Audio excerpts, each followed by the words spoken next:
I think the challenge there is the requirement for fast, low latency, secure connectivity regardless of where your workloads are and where your user base is. I think the rise of remote working, probably through the explosion of that requirement through COVID lockdowns, it really kind of challenged the traditional network paradigm of backhauling all the traffic through a centralised location and through a bunch of security filters, regardless of whether you're in the corporate network or working remotely. Users after lockdown basically needed direct, fast, quick connectivity to their applications wherever they were. And I think at National Cloud, we've definitely got the capability to deliver that for our customers. I think an awful lot of organisations are still suffering from that challenge of moving away from that legacy network, but we have helped a number of customers basically deliver the fast and speedy access they need to everything.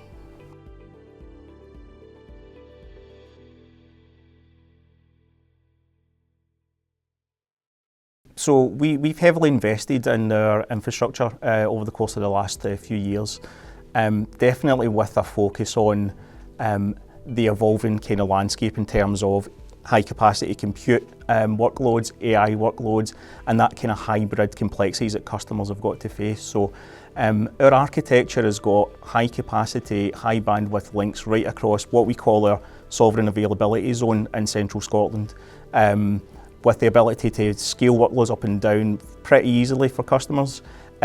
We've built stuff with automation from the ground up as well. So again, this makes things very simple for customers to manage the workloads and basically provide them the scalability in a quick turnaround fashion. I would also say that we're very good at hybrid cloud, where public cloud and customers' private clouds have to interact. We have got really good UK and global reach with on-ramp locations to public cloud environments all over the globe. So we are really able to basically integrate that private and public cloud kind of aspect for customers who are really struggling.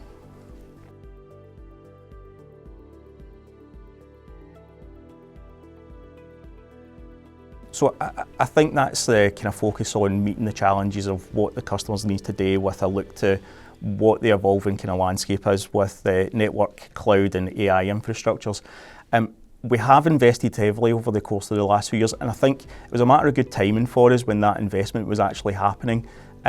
We kind of met the early explosion of the AI boom, and our MD Danny did spend an awful lot of time basically studying that boom, having a look at AI, having a look at the concepts of what it was going to mean for businesses and customers and large-scale organisations. So while we were making the investment and coming up with the architecture for our network and cloud platforms, we were very much focused on the needs of those expanded workloads and the explosion of AI. So we have actually deployed a number of customer and shared fabric platforms that are able basically to support the AI needs and the containerization needs for customers. What you really need is a high capacity, very low latency east to west network that can support those traffic workloads.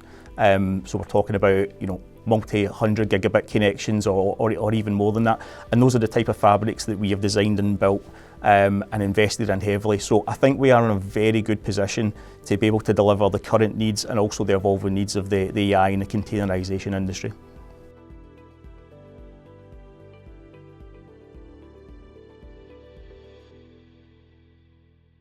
So there's definitely been a change in remote working, obviously led by the whole COVID lockdown situation. I think there's been definitely that rise of remote working and a work from anywhere kind of culture within organisations.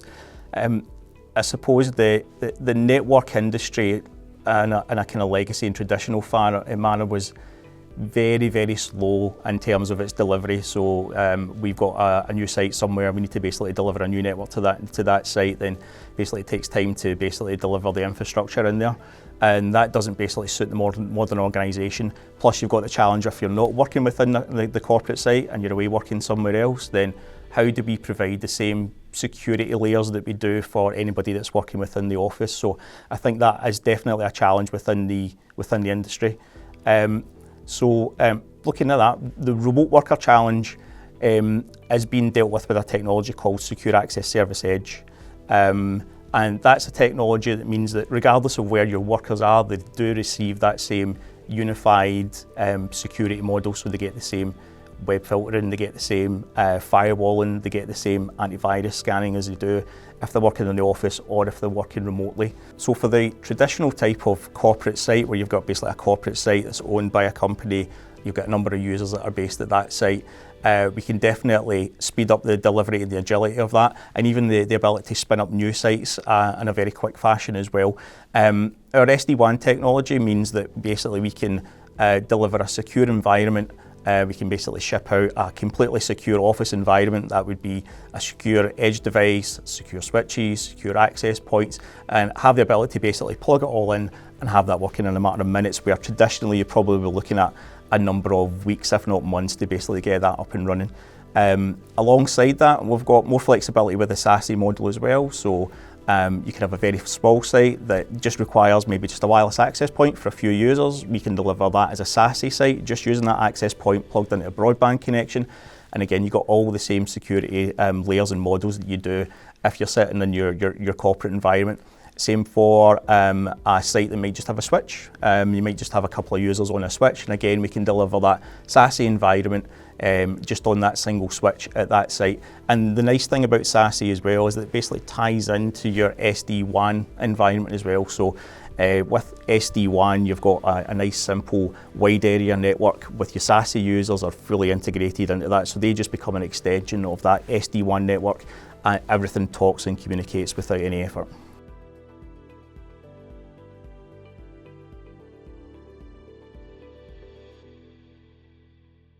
Our approach to security for the new national cloud infrastructure that we built has very much been a security by design rather than security by just a bolt-on approach. We've tried to basically integrate security into as many of the layers of the infrastructure as we possibly can. One example is our Scottish availability zone. We have a number of availability sets within that availability zone that connect together via high-capacity network links. All those network links are encrypted at line rate by default, so very much security lies at the heart of our infrastructure. All our customers who get direct internet access from us all receive DDoS protection by default. Again, that's not a bolt-on. Again, it's built into the heart of that direct internet access infrastructure and protects them from what is the vast majority of cybersecurity attacks. When we deploy a firewall for a customer, whether it be a cloud firewall or a hardware firewall, we deploy a modern security device that's able to basically provide the full stack of security filtering for customers if that's what they require. So if a customer requires IPS filtering, web security filtering, URL filtering, data leak prevention filtering, we can provide that full suite of security products to a customer. And in terms of remote working and corporate users and the security wrap around them, again, we have our Secure Access Service Edge solutions, which are able to provide that corporate security solutions for users regardless of where they're working.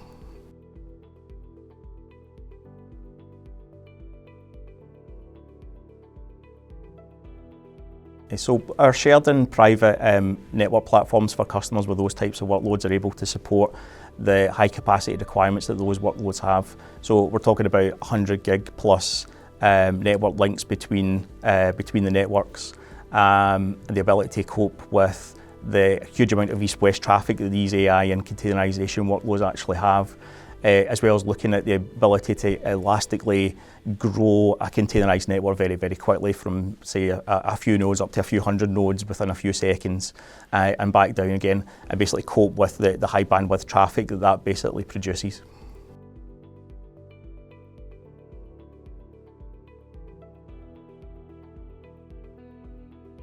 I think having end-to-end ownership of our own data centres and infrastructure means that we're able to deliver a quicker delivery for customers. I think we've got more agility. It also means that we can tightly monitor performance around metrics, SLAs and KPIs for customers as well. I think it also provides a nice support wrap for customers. Having that end-to-end ownership and our own on-net presence means that we've got much simplified troubleshooting and support for customers. They've able to get the one provider they need to come to basically to get that support and guidance that they need on their infrastructure.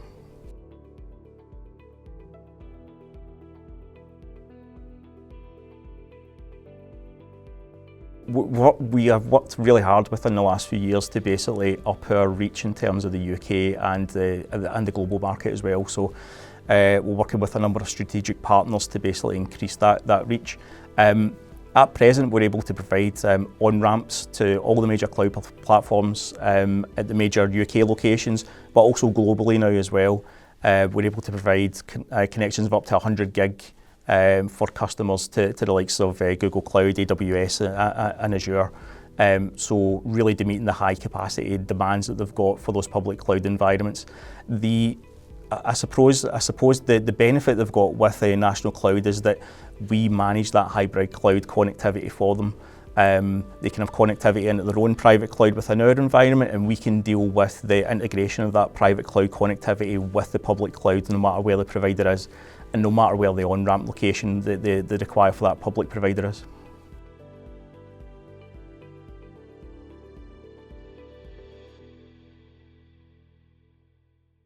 I would say energy efficiency is pretty much burned into the fabric of DataVita. We do run very energy efficient Scottish data centres. The average UK PUE for a data centre is 1.8. DataVita's PUE is currently running at 1.17, so we are very much more energy efficient than most data centres that you'll find out there. We've got 100% free air cooling, and you've got the benefit of our locations being in Scotland, which is got a large availability of renewable clean energy, which means we can provide the kind of green footprint that customers need for the likes of their ESG scorings. I know the organisation is planning to increase and improve its green and renewable footprint, and I'm sure you'll see that evolve over the coming years.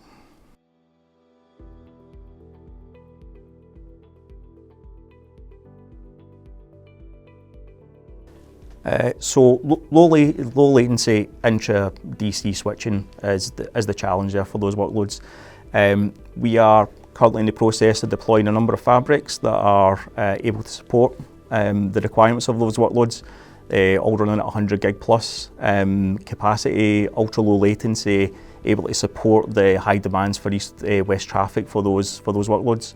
In terms of containerizations, our fabrics are built to support the kind of dynamic scaling nature of those containers, where you can have hundreds, if not thousands, of containers basically elastically going up and down within that fabric and causing microbursts of traffic and basically trying to burst bandwidth. So our fabrics are definitely built to support the high capacity, low latency demands of those types of workloads.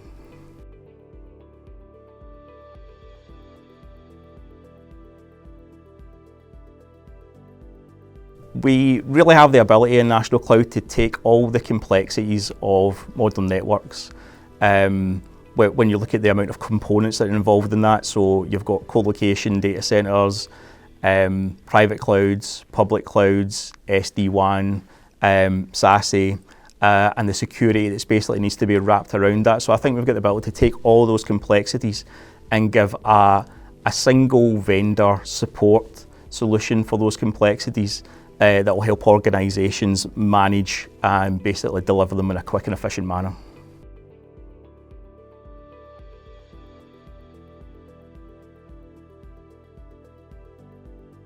I think National Cloud Infrastructure is probably already in a good place to meet the demands over the next 3 to 5 years. Definitely it was good timing for us when we were making the investment in that infrastructure. The rise of the AI workload was already happening. So we were able to basically design and build the infrastructure to kind of meet the requirements over the next 3 to 5 years. I would say that we will remain vigilant in kind of what's happening in the industry. Very much National Cloud and Connect and DataVita vision is aligned to the UK digital leadership vision for the country in terms of AI and other high capacity compute requirements. And I always say that we're looking to invest ahead of the needs of customers, so we're very much looking at the industry as it evolves and trying to be ahead of the game in terms of what we need to deliver on for the National Connect infrastructure.